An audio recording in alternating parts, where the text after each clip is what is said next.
हरि परिभव्यात्मा विपुलाचल पर्वत है, मगध देश, राजगृही नगरी, सैनिक जहां के महाराज हैं। महाराज सैनिक को संदेश मिला कि भगवान महावीर का दिव्य समोसरण विपुलाचल पर लगा हुआ। सैनिक ने होभाव से, सौभाग्य से, किस्मत से अपने पुण्य को सराहा कि आज धरती के भगवान, चलते फिरते भगवान मेरे नगर में पधारे। पहले का समय वह था जब एक आदमी पुण्यात्मा होता था तो वहां तीर्थंकर का विहार हो जाता था। अब समय बदल गया है। अब यह समय है कि जब किसी नगरी के हवाओं का पुण्य जोर मारता है, पेड़ पत्तों का पुण्य जोर मारता है, वहां की भूमि का पुण्य जोर मारता है, बच्चों बच्चों का पुण्य जोर मारता है, सकल निवासियों का पुण्य जोर मारता है, तब उनके नगर में संतों का आगमन हुआ करता है। डूंगरपुर नगरी आज धन्यता को प्राप्त हो रही है। पहली बार यहां पर ऋषभ कथा का आयोजन हो रहा है। बड़ी उत्सुकता आबाल वृद्ध में है। क्या होती है ऋषभ कथा? ये कथा वह कथा है जो हमारे जीवन की व्यथा को समाप्त करती है। हजारों की जनवेदनी प्रतीक्षारत है। भगवान महावीर का समोसरण भी जब विपुलाचल पर पहुंचा, ऐसे ही असंख्यात देवी देवता, नर नारी, प्रियंच सभी गौतम जैसे गणधर सहित दिव्य ध्वनि का पान करने को आतुर होते हैं। राजा सैनिक पहुंचे लबाजमे के साथ, मेरे प्रभु मेरे नगर में पधारे हैं। क्या चाहिए था राजा सैनिक को? कुछ नहीं।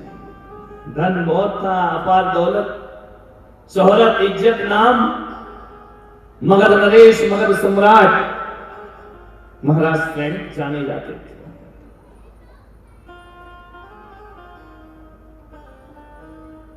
समोसरण में गए, भगवान को प्रणाम किया, नयन जल छलक गए भगवान का दिव्य दर्शन स्वरूप देखकर। सैनिक ने कहा कि भगवान, निवेदन किया कि भगवान, मैं अपने आपको अपराधों से मुक्त कैसे कर सकता हूं? मैं अपराधी हूं भगवान आपका, मैंने पाप किया है, मैं कैसे इससे मुक्त हो सकता हूं? पश्चाताप की अग्नि में तप्त हो रहे महाराज सैनिक, मैंने अपराध किए प्रभु, मुझसे अपराध हुआ है, मैंने एक मुनि का अपमान किया। यशोधर मुनि, जिसका सैनिक ने अज्ञानतावश, अनध्यवसाय से उनका अपमान किया। मैंने क्यों ऐसा कृत्य किया भगवान? मैंने क्यों ऐसे पाप किया कि मुझे नरक की आयु का बंध हो गया? उसके पीछे किसी का दोष दिखाई नहीं देता है, मेरा ही दोष है। डूंगरपुर वालों ये बात मानकर चलना, जो अज्ञानी होते हैं वो दूसरों को दोष देते हैं, वो जो ज्ञानी होते हैं वो सारा दोष अपने ऊपर ले लिया करते हैं। सैनिक ज्ञानी है, सैनिक विद्वान है, मेरा ही दोष है भगवान। मैंने अपनी पत्नी का कहना क्यों नहीं माना? मैंने रानी का कहना क्यों नहीं माना? मैंने उस पर भरोसा क्यों नहीं किया? हे भगवान मेरा ये बताओ, मैं कुगरू कुदेरों में क्यों लगा रहा? जो साधु नहीं उन्हें मैंने साधु मान लिया, जो अशिष्ट है उसे मैंने शिष्ट समझ लिया, अधर्म को मैंने धर्म समझा। भगवान चेतना के सदगुरु की प्रशंसा नहीं की, मैंने उनकी परीक्षा करने का प्रयास किया। मैंने ऐसा क्यों किया? हर आदमी कृत्य के बाद पछताता है।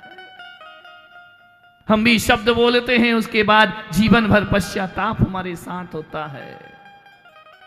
आदमी कृत्य करते समय कुछ नहीं सोचता है, बाद में उसे सत्य का जब ज्ञान होता है तो पश्चाताप उसके जीवन में लगता है। सैनिक पछता रहे हैं, मैंने क्यों संतों की परीक्षा ली? मैंने क्यों उनका निरादर किया? साधु भेष रानी अन्यमति का मैंने आदर किया, इसका परिणाम मुझे भुगतना पड़ेगा।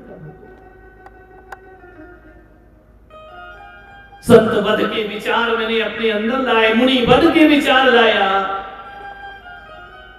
मैंने समता की परीक्षा की। मान्यवर, ये कहानी केवल राजा श्रेणिक की नहीं, ये कहानी आपकी और हमारी भी हो सकती है। अफसोस है इस बात का कि पहले के जमाने में शिक्षक विद्यार्थी की परीक्षा लेता था, गुरु विद्यार्थी की परीक्षा, शिष्य की परीक्षा लेते थे। अब जमाना बदल गया, अब शिष्य गुरु की परीक्षा लेते हैं। माहौल बदल चुका है। ये ऋषभ कथा अपने अतीत का स्मरण करने का अवसर तुमको प्राप्त हुआ। मैं नारकी हुआ, नरकगामी, मेरा विचार मेरा कर्म बन गया। तुम जो सोचते हो, जो बोलते हो, वो एक दिन कर्म में परिवर्तित हो जाता है। और जो कर्म बनता है ना, वह कर्म किस्मत का रूप ले लिया करता है। मान्य भाई, मैं ही मेरा भाग्य विधाता हूं। ये भगवान ऋषभदेव की पावन कथा जो आपको अपने से जोड़ने का प्रयास करेगी। कोई किसी का कोई हर्ता करता नहीं है। हम अपने विचार बनाते हैं, विचार हमारे कर्म बन जाते हैं और कर्म हमारा भाग्य बन जाता है।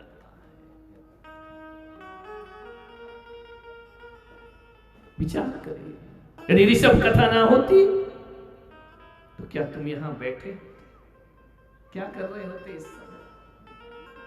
वही घर का थारा मारा, मेरा तेरा, लड़ाई झगड़ा विवाद, वही खाना पीना नाश्ता, पेपर अखबार, दुकान, घर गृहस्थी, देवरानी जिठानी, इसी में तुम्हारा जीवन बीत रहा था। महिलाओं का क्या कहना? सीरियल देख देख के आंसू बहाए, नाटक देख देख कर आंसू बहाए, टीवी देख देख कर आंसू बहाए। जो दृश्य देखते हैं उसमें तादात्म्य हो जाया करते हैं। अपनी जिंदगी के दुख कम थे जो सीरियल के दुख और सिर पर उठा लिए थे। अपनी समस्याएं कम थी। मालूम है तुम्हें डूंगरपुर वालों, करगिल में इतने शहीद हुए, कोई नहीं रोया। तुलसी का पति मिहिर मरा, पूरा हिंदुस्तान रोया। ये हमारे जीवन की कहानी है। एक प्रकाश और एक रोशनी और एक आवाज में हम इतने खो जाते हैं कि हम अपना तादाद उन कलाकारों से बना लिया करते हैं। मान्यता सैनिक दूसरों के लिए नहीं, अपने लिए आंसू बहा रहे।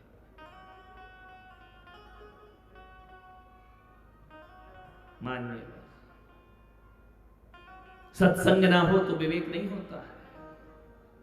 लोगों ने बोला इस तरह की कथाओं से क्या होगा, इस तरह की कथा करने से क्या होगा, ये लाखों रुपए का खर्च होता है, इससे होगा क्या। हमने इतना ही कहा कि कथाओं से कुछ नहीं होता है, लेकिन जरा वहां जाकर देखो कि जिन देशों में कथाएं और सत्संग नहीं होते हैं, हमारे भारत में कथा और सत्संग होता है ना, तो संतों का जन्म होता है। और विदेशों में जो कथाएं नहीं होती, वहां आतंकवादियों का जन्म हुआ करता है। पड़ोस में जाकर देखो, वहां बम की आवाजें गुमर करती हैं, वहां तोप तमंचे चला करते हैं। हमारा भारत भगवान के लिए जिया करता है। आप हजारों लोग यहाँ बैठे हैं ना, क्या मिलेगा इस सत्संग से? मैं कोई सोना चांदी रुपया पैसा थोड़ी तुम्हें प्रदान करूंगा, मेरे पास कुछ नहीं है। सत्संग तो वह कहता है कि जो है वो और खो जाएगा, अपना दांव पर लगाने को तैयार हो, जिंदगी को ध्यान रखिए। श्रेणिक महाराज अपने अपराध बोध से भरे हैं। कहानी आपको मालूम है, एक अपराध बोध श्रेणिक के मन में है कि मैंने ये क्या कृत्य कर डाला। आनंद की तलाश में है, संतोष की तलाश में है महाराज श्रेणिक। अवसर मिला, सब कुछ पुरुषार्थ। जानते हो तीर्थंकर कौन होते हैं? तीर्थंकर ऋषभदेव का चरित्र सुन रहे हो? कौन होते हैं तीर्थंकर? जो खुद भी तरते हैं और दूसरों को भी तारा करते हैं, जो स्वयं भी कल्याण अपना करते हैं और सारे जगत का कल्याण करते हैं, वो तीर्थंकर कहलाते हैं। एक वो व्यक्ति है जो स्वयं तरता है लेकिन दूसरों को तार नहीं सकता है, ध्यान रखिए। एक वो है जो खुद भी तरते हैं, दूसरों को भी तारते हैं, उससे भी ऊपर तीर्थंकर हुआ करते हैं। तीन प्रकार की आत्माएं हैं। एक वह जो स्वयं कल्याण करते हैं अपना, लेकिन दूसरों से उनको कोई मतलब नहीं होता। हिमालय में जाकर ध्यान में बैठ जाते हैं, कैलाश में जाके ध्यान में बैठ जाते हैं, उन्हें जगत से कुछ लेना देना नहीं हुआ करता। एक वो आत्मा खुद भी तरती है और दूसरों को भी तारती है, अपनी साधना खुद भी करते हैं और सारे जगत के कल्याण के लिए उपदेश दिया कर। एक वो आत्मा होती है जो खुद तरती है लेकिन दूसरों को तारने का काम ऐसा करती है कि जिसके तरने की इच्छा भी ना हो, उसकी जो इच्छा पैदा कर देता है, वह तीर्थंकर भगवान हुआ करते हैं, वह ऋषभदेव हुआ करते हैं। जिसके भीतर इच्छा ना हो उसका भी बेड़ा पार करेंगे, ध्यान रखना। ये भगवान की महिमा है, अद्भुत शक्ति है तीर्थंकर परमात्मा की, कि तुम्हारी इच्छा यदि तरने की नहीं है तो भी उनका दिव्य रूप देखकर तुम्हें कल्याण के भाव जागृत हो जाया करते। महाराज श्रेणिक के भाव जागृत हो गए। हे प्रभु, मेरा बेड़ा पार कैसे हो? क्या देंगे, क्या लेंगे भगवान? विदेश जाओ तो बहन कहती है एक अच्छी घड़ी लेकर आना, भाई कहता है लैपटॉप लेकर आना, पत्नी कहती है महंगा मोबाइल लेकर आना, बेटा कहता है मेरे लिए अच्छे कपड़े लेकर आना। लेकिन जब राजा श्रेणिक समोसरण में आए ना,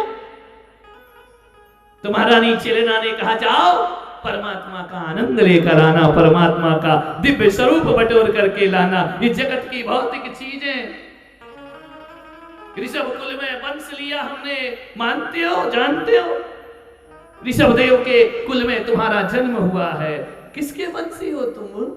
इक्ष्वाकु वंश में हम पैदा हुए, भगवान ऋषभदेव के वंश में पैदा हुए। अरे जैनियों, तुम्हें अपने आप पर गर्व होना चाहिए कि हम तीर्थंकर के वंश में हमारा जन्म हुआ है।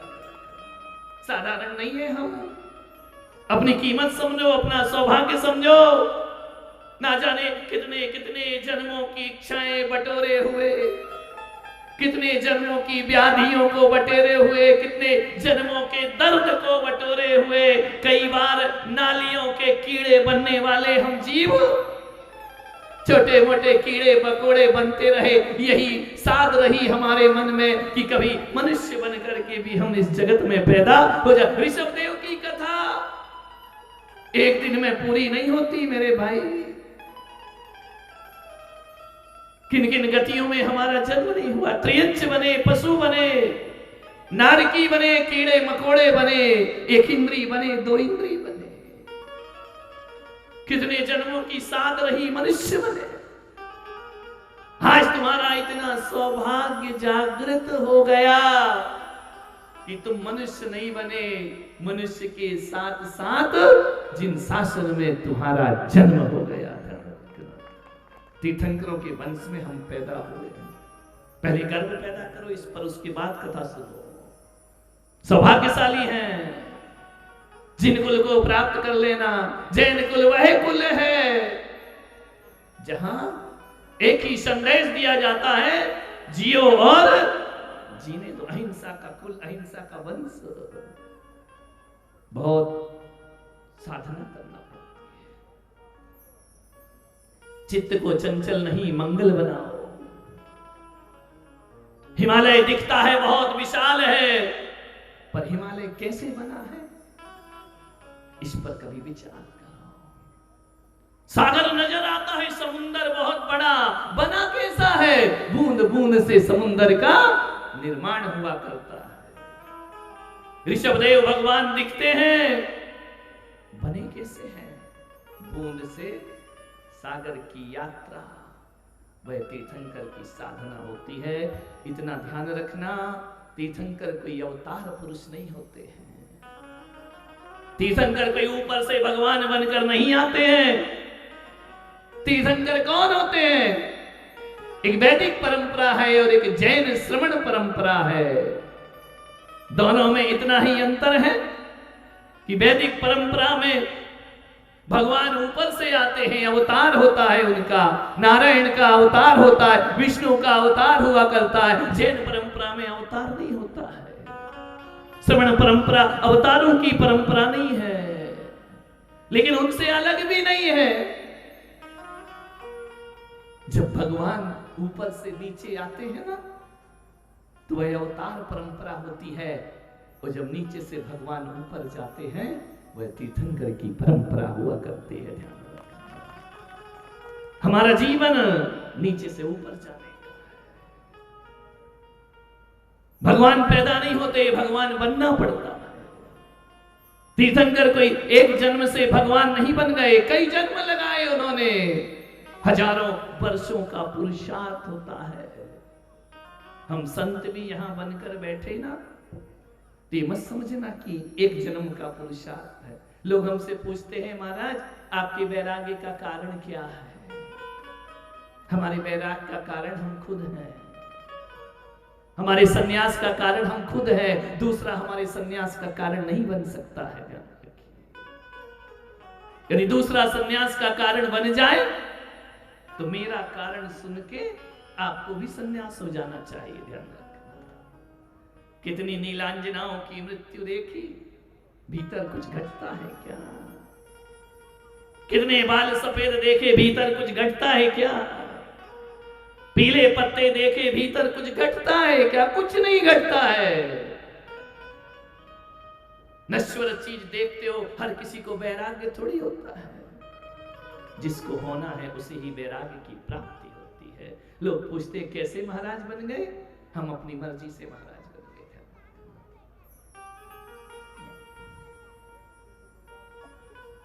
विचार करिए। बूंद से शुरू हुई ऋषभदेव की कहानी। मान्यवर तीर्थंकर बहुत महान होते हैं। जो उनके स्पर्श को पाता है, उनके सानिध्य को पाता है, वो मंगल किसी का करते नहीं है, अपने आप मंगल की प्राप्ति होने लगती है। यह तीर्थंकरों का वैभव होता है। कभी किसी वृक्ष के पास जाकर छाया मांगते हो क्या? ईमानदारी से बताओ। गर्मी के दिन में किसी वृक्ष के नीचे गए तो क्या बोलोगे? हे वृक्ष मुझे छाया दे, बोलोगे क्या? बोलिए, नहीं बोलोगे ना। क्यों? बोलना नहीं पड़ता है। वृक्ष के नीचे चले जाओ, छाया अपने आप प्राप्त हो जाया करती है। कभी किसी समुंदर के पास बैठ करके बोलोगे, ए लहर आ और मुझे भिगो कर चली जा, मैं तुझसे प्रार्थना करता हूं। प्रार्थना करने की जरूरत नहीं है। समुद्र किनारे बैठो, लहरें अपने आप भिगो कर चली जाएंगी। वैसे ही हमारे तीर्थंकरों से मंगल की प्रार्थना नहीं करना पड़ती है, उनके पास बैठ जाओ, जीवन अपने आप मंगल को प्राप्त हो जाता है। बोलो ऋषभदेव भगवान की। श्रेणिक के जीवन में मंगल घटने लगा, अमंगल जीवन हो गया था।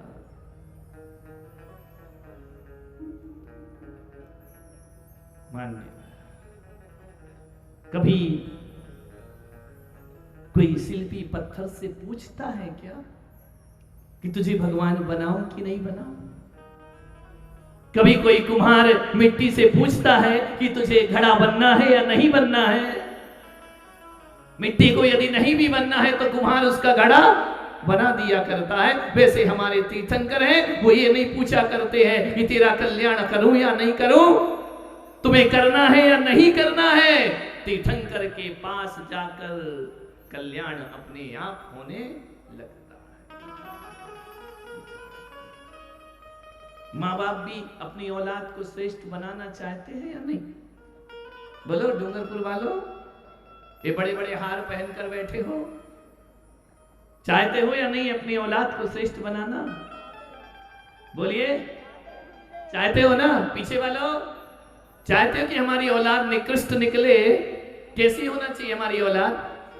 अच्छी होना चाहिए ना? बना पाते हो क्या?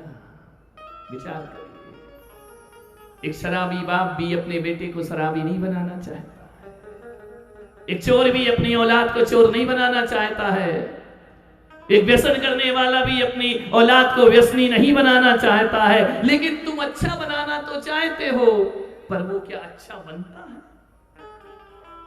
विचार करिए, नहीं बनता ना? तो फिर हमारी मेहनत का क्या होता है? हमारे संस्कारों का क्या होता है? हमारी शिक्षाओं का क्या होता है? विचार करिए। कितना सोचती है एक माँ, मेरा बेटा होता है ना बच्चा, तब क्या कहते हो? मेरा नाम करेगा रोशन जग में मेरा। लेकिन करता है क्या नाम रोशन? मेरे घर में कुल दीपक आया है, कुल दीपक को अंगार भी बन सकता है। क्या धृतराष्ट्र ने सोचा था मेरे कौरव कुल अंगार बन करके पैदा हो जाए? विचार करिए। क्या रावण की मां ने सोचा था कि मेरा बेटा जब जन्म हुआ है ये रावण बन करके खड़ा हो जाए? नहीं सोचा था। कंस की मां ने भी ये नहीं सोचा था। और आप सब भी नहीं सोचते हैं कि मेरा बेटा बिगड़ जाए, अच्छे से अच्छा परवरिश हो, अच्छे से अच्छा जीवन बने। लेकिन ये ताकत किसी में नहीं है कि किसी के जीवन को महान बना दे। और ये ताकत यदि किसी में है तो हमारे तीर्थंकर ऋषभदेव में है। वो निकृष्ट को भी उत्कृष्ट बना दिया करते, महान बना देते हैं, पूज्य बना देते हैं। वह तीर्थंकर होते हैं। हर घटिया वस्तु को अच्छा बना देना, बढ़िया बना देना, श्रेष्ठ बना देना। आप क्या करते हो जब कोई नहीं सुनता, नहीं मानता? माताएं आती ना, महाराज मेरा बच्चा मेरा कहना नहीं मानता है। बच्चे की गलती है या मम्मी की गलती है? बोलिए, कथा से अपने जीवन की व्यथा भी सीखो। बार बार बोलो बच्चा ना माने तो आप क्या करोगे? बोलो आनंद भाई। हाँ, बस इसके अलावा कुछ आता है क्या? बोले एक गाल पे लगा देंगे, बड़ा होके वो दो लगाएगा, ध्यान रखना। मान्यवर, जब बच्चा कहना नहीं मानता तो आप क्या करते हैं? बोलिए, आपके अंदर उसको परिवर्तित करने की ताकत नहीं है। आपके तर्कों में दम नहीं है, आपके सिद्धांतों में दम नहीं है, आपकी शिक्षाओं में दम नहीं है। देखा नहीं कि संतों की बात बच्चे कितनी जल्दी मानते हैं, तुम्हारी बात नहीं मानते हैं। तुम रोज बोलो आहार दो तो एक भी बच्चा नहीं आएगा। मैंने एक दिन कहा सब बच्चे आहार देना, लाइन लगने लगी। ध्यान रखना, तुम्हारा कहना क्यों नहीं मानते हैं? हमारा कहना क्यों मानते हैं तुम्हारे बच्चे? बच्चे तो छोड़ो, ये बड़े बड़े बूढ़े भी जो किसी की ना सुने, उनको हार के पुलक सागर की सुनना ही पड़ती है। कहना तो मानना ही पड़ेगा। कोशिश लाख कर लो कि नहीं मानना है, बाद में कहना तो मानना ही पड़ेगा। क्यों? मैं तुम्हारा कौन हूं? रिश्तेदार हूं? तुम्हारा कोई कर्जदार हो? तुम मेरे नहीं हो। ध्यान रखो, मानने वाले कलंक को अलंकार बना दे, माटी को मंदिर बना दे, कंकर को शंकर बना दे और शंकर को जो तीर्थंकर बना दे। ऐसी कथा भगवान ऋषभ देव की हुआ करती है, जिसका श्रवण का शुरुआत आगाज हम यहां से कर रहे हैं। ध्यान रखना, अभी कथा विस्तार से होगी, आज नहीं होगी। आज तो भूमिका प्रस्तावना में आपको जोड़ने का प्रयास कर रहा हूं। तुम में स्किल होना चाहिए दूसरों को परिवर्तित करने का। ये मत कहना कि मैं उसको नहीं बदल सकता या मैं अपने को नहीं बदल सकता हूं। नहीं, अपनी उस योग्यता को बदलने की उसे कला को विस्तार प्रदान करिए, डेवलप करिए उसको। ये ऋषभदेव की कथा दो कानों से मत सुनना, रोम रोम से सुनना।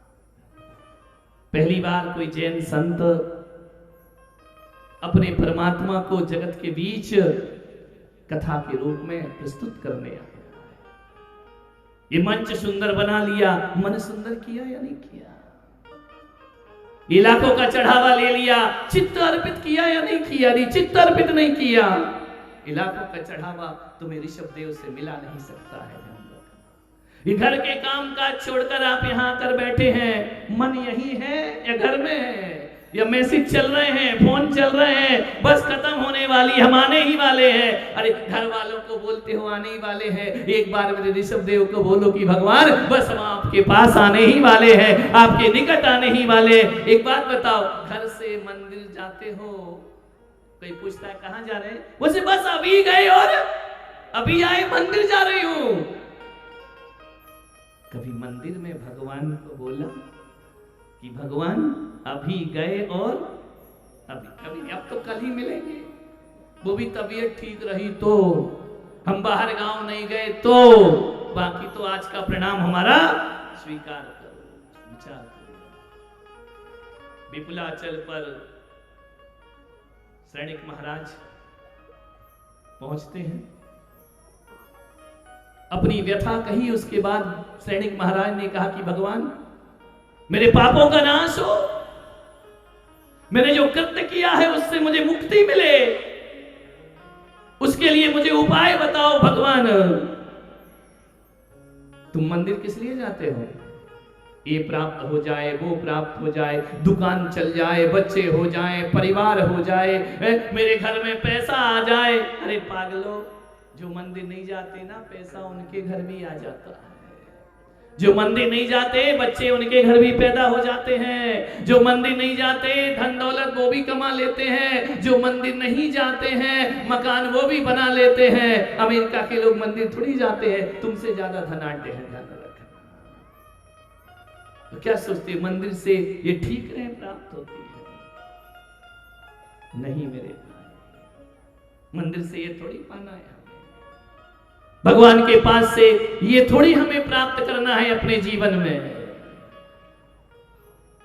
क्यों जाना मंदिर? क्यों करना परमात्मा की पूजा? क्यों करना परमात्मा की आराधना?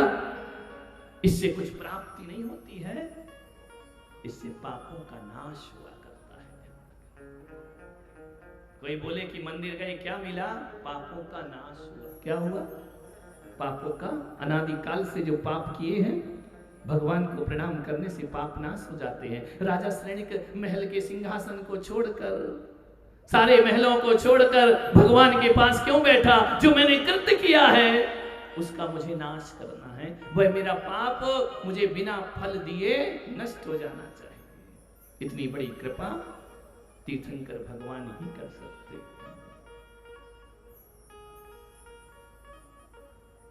जाकर कहा कि भगवान आपसे पहले भी कोई तीर्थंकर हुए क्या?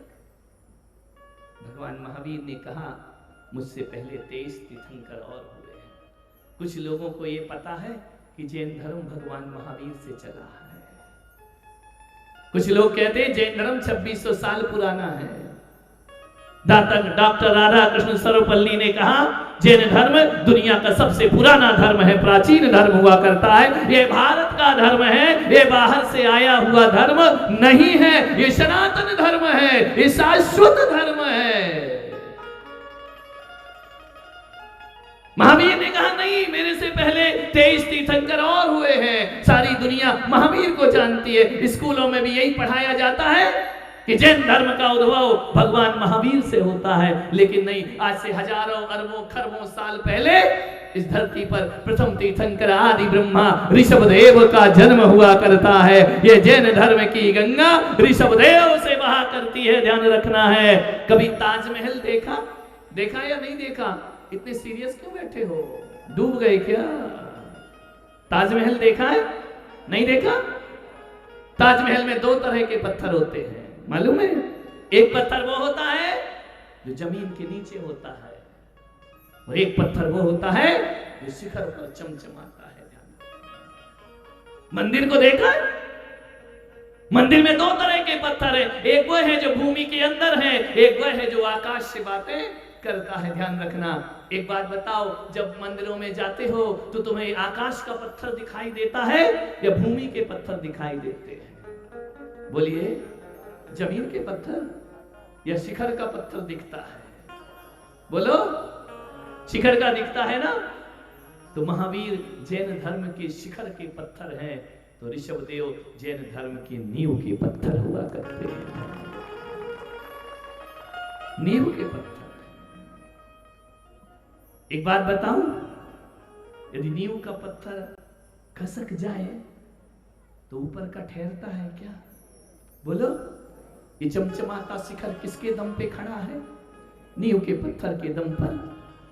ध्यान रखना, वो डिस्टर्ब हो जाए तो मंदिर को गिरने में ज्यादा देर नहीं लगा करती है। इसीलिए भगवान ऋषभदेव नींव के पत्थर हैं तो महावीर शिखर के पत्थर हैं। ध्यान रखना, इसे स्मरण में रखना। जी, सारे जगत को बताना हमारा धर्म सनातन है, हमारा धर्म अनादि का है, हमारा धर्म प्राचीन है। हम भारत बाहर से नहीं आए हैं, हम भारत के धर्म है।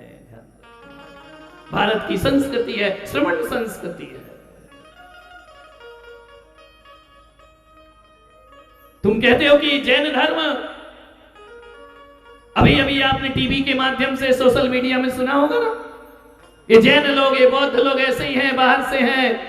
उन संत को शायद ये पता नहीं है कि जैन धर्म सनातन धर्म हुआ करता है। तुम तो दूसरे की बात करते हो मेरे भाई। अभी कथा आपको बताएगी, इस देश जिसे आर्यावर्त कहा जाता था, यह देश जिसे भरत क्षेत्र कहा गया, आर्यावर्त पहला नाम है इसका। लेकिन ऋषभ पुत्र भरत चक्रवर्ती जब आते हैं ना, तो इस देश को भरत अपने जीवन से, अपने चरित्र से इस देश को भारत नाम प्रदान किया जाता है। ध्यान रखिए, ये मैं नहीं कह रहा हूं, ये श्रीमद् भागवत कह रही है। 5वां सर्ग पढ़िए। ऋषभदेव का इतना सुंदर वर्णन भागवत जी में कहा है। सनातन परंपरा का एक पूज्य ग्रंथ है भागवत। भागवत कथाएं होती हैं, ऋषभदेव का चरित्र, ऋषभदेव का वैभव भागवत ग्रंथ में जाकर के देखो। ऋषभदेव की तपस्या को देखकर भागवतकार कहते हैं कि ऋषभदेव जैसी तपस्या केवल ऋषभदेव ही कर सकते हैं, दुनिया में किसी और की ताकत नहीं। उनके पुत्र से इस देश का नाम भारत पड़ा है। हम उस परंपरा में जीने वाले लोग। ऋषभदेव राम, जैसे राम को सारी दुनिया मानती है, सारे हिंदू ग्रंथों को उठाकर देखो तो ऋषभदेव का वर्णन उसमें प्राप्त हुआ करता है। ऋषभदेव जगत पूज्य है, ऐसा महान वैभव ने कहा। तुम जानना चाहते हो ऋषभदेव कौन है? चाहते हो या नहीं? चाहते हो तो दोनों हाथ उठाओ ऊपर। कि ऋषभदेव कौन है, जिसके वंश में हम पैदा हुए, उनको ही नहीं जानते हैं, उनके बारे में हमको कुछ खबर नहीं है। जैसा तुमने हाथ उठाया ना, वैसा राजा श्रेणिक के मन में आया। उन्होंने गौतम से पूछा कि हे भगवान, जब भगवान महावीर से पहले 23 तीर्थंकर और हुए, तो मैं आज राजा श्रेणिक आपसे प्रथम तीर्थंकर का चरित्र सुनना चाहता हूं। ये कथा का आज आह्वान हो रहा है, कथा शुरू नहीं हुई है अभी। मुझे भगवान ऋषभदेव का चरित्र सुनाइए।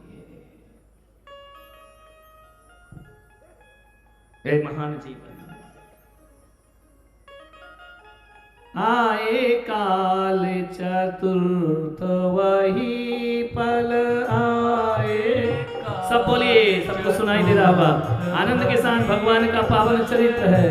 आए काल चतुर्थ वही पल, आए काल चतुर्थ वही पल, महावीर आए विपुलाचल, महावीर आए विपुलाचल। ओ सुनत वीर विपुलाचल आए, सुनत वीर विपुलाचल आए। श्रेणिक महाराजा उठ धाये। तालियों के साथ, आनंद के साथ अपनी जुबान को अमृत बनाओ। भगवान की वाणी है, भगवान का चरित्र है।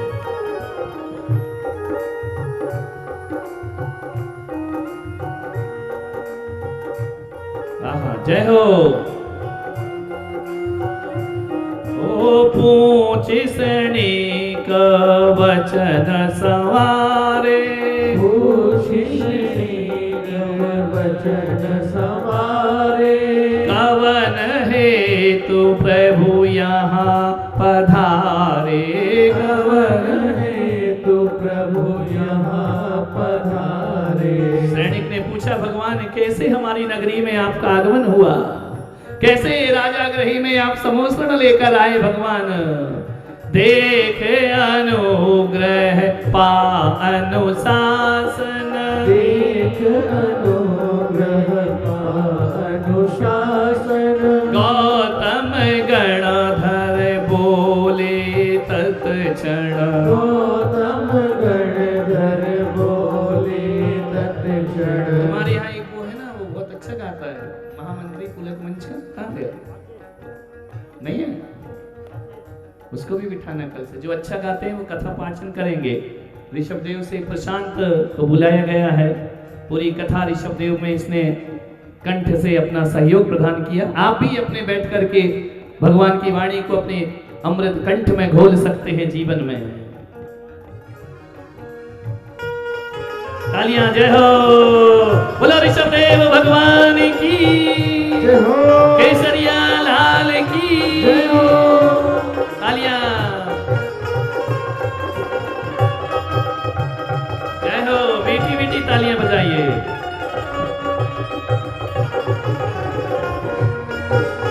जय हो।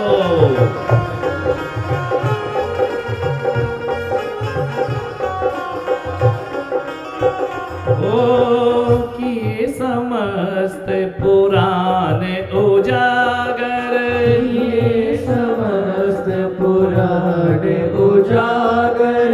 दिए सभी प्रश्नों के उत्तर, दिए सभी प्रश्नों के उत्तर। ओ ऋषि प्रणीत इतिहास पुराना, ऋषि प्रणीत इतिहास पुराना। हाथ भी ऐसे चला रहे हो जैसे बहुत थक गए हो, बहुत भूख लग रही है, नाश्ता पानी नहीं किया है, अपने हाथ बोझ लग रहा है, उठ नहीं रहा है। जय हो पंचम काल की भक्तों की। जैसे बड़ा एहसान किया जा रहा है भगवान की वाणी का। आनंद में, उमंग में डूब जाना चाहिए। भगवान की पावन कथा पापों का नाश करती है। जो श्रवण कर लेता है। कहा जाता है कोयल तो क्या, भगवान की कथा किसी कर्कश कौवे से भी सुनो तो भी जीवन में आनंद समेट लेना चाहिए। ध्यान रखना। जय हो।